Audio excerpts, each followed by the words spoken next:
In this video, I'm going to talk you through the essay, My 8-Cow Bracelet. If you haven't already read it, stop the video, go back and read it for yourself. Get as much out of it as you can, and then come back and listen. So this essay is a personal narrative. As I mentioned the other day, a narrative is a story. A personal narrative essay is a little bit different than the kind of essay we looked at last week on social media, and also the one about how cats are such wonderful pets. However, it has some of the same aspects. First of all, it does have a thesis statement. The thesis statement is right here at the end of the introduction, something that it also shares with the other essays that we looked at.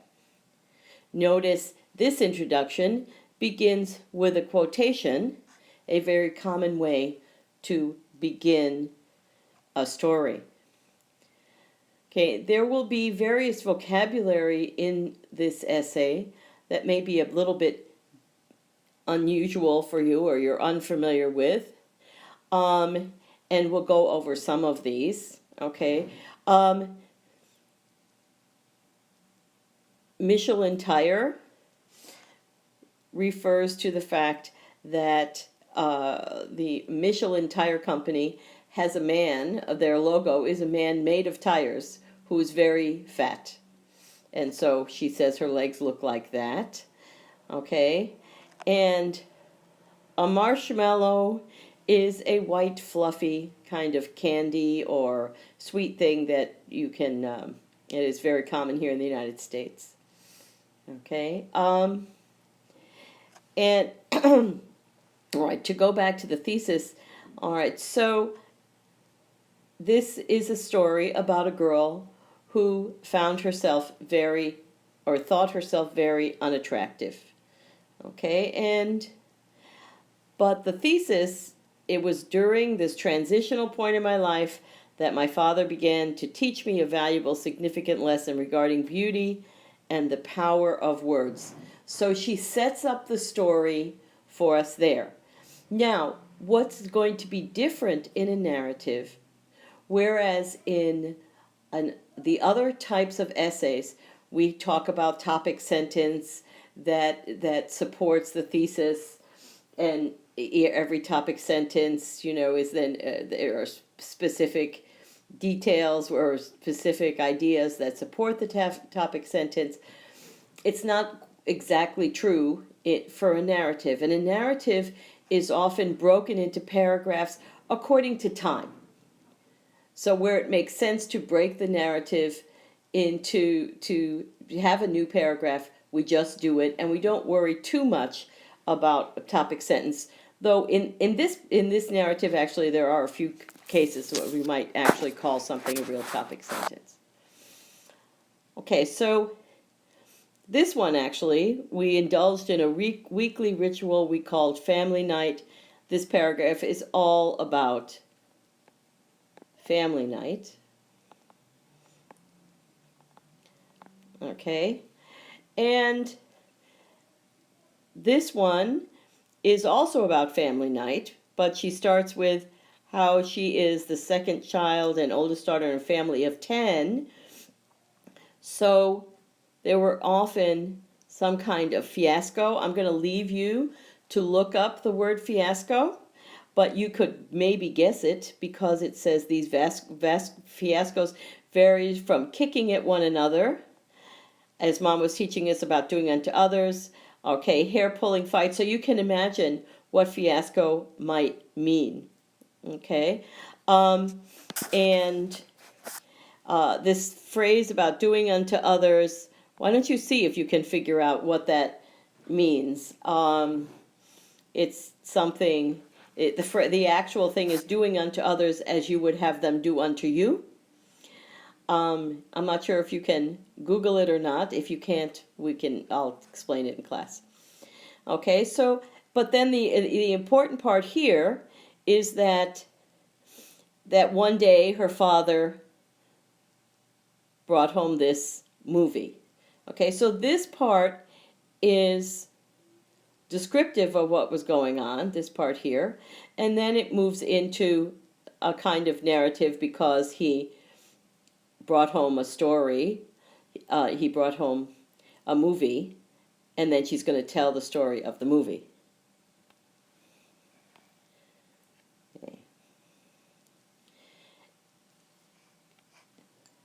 And this, you should know that this shy 10-year-old girl with a freckled face that looked like the Pillsbury Doughboy, the Pillsbury Doughboy you can definitely Google, you'll see a picture of him. Okay. This is describing the writer. Now, this whole paragraph here is like a story inside of the story, because this actually tells the story of the movie. But she has to relate the story of the movie because that is an important part of her larger narrative. Okay, so don't get confused. This girl Mohana is the girl in the movie. Johnny Lingo is the guy in the movie. And all of these things that happen here in this particular paragraph are things from the movie.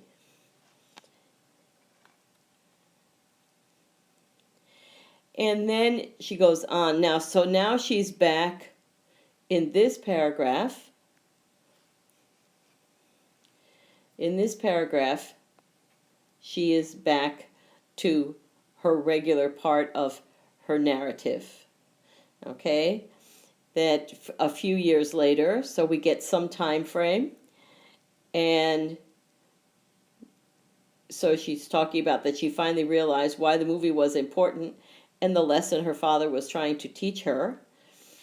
Okay, and she gives us even more time frame. She says that she was 16 years old. Okay, here this paragraph describes her father, and what I wanted you to notice about that, about the tenses that she uses past tense, okay, describing her father, and he would teach me, which is, don't get confused by this, it is used in often used in telling a narrative to talk about things that happen on a regular basis. He would teach me which bugs were not good, and then she goes on to say he taught me she could use teach or would teach or taught here. Both of them work. Okay, then we go on in this paragraph, so we know we're moving on in time. One particular August morning. Okay, and he has a bundle wrapped up in his red farmer handkerchiefs. He opens up the cloth to expose a turquoise insignia, a cuff bracelet. Okay, we know what a bracelet is, I'm assuming. She was living in Arizona, I think, so this is an Indian jewelry, would be very common there. And turquoise is a kind of stone that is the color turquoise. And so here, this is your 8-cow bracelet, referring back to the story with the 8 cows. And that the bracelet would remind me of my worth. I was worth more than anyone else on the island. Of course, she doesn't mean the actual island here. That was it was more than she uses the island because she's talking about, referring to the movie rather, and the island there, of course, is in her community. Okay. I had an inner beauty that was just waiting to come out. Okay, and then The conclusion here is different again than the conclusion in the essays we looked at last week, because this is what she learned, okay? Or this is what we could call the moral of the story.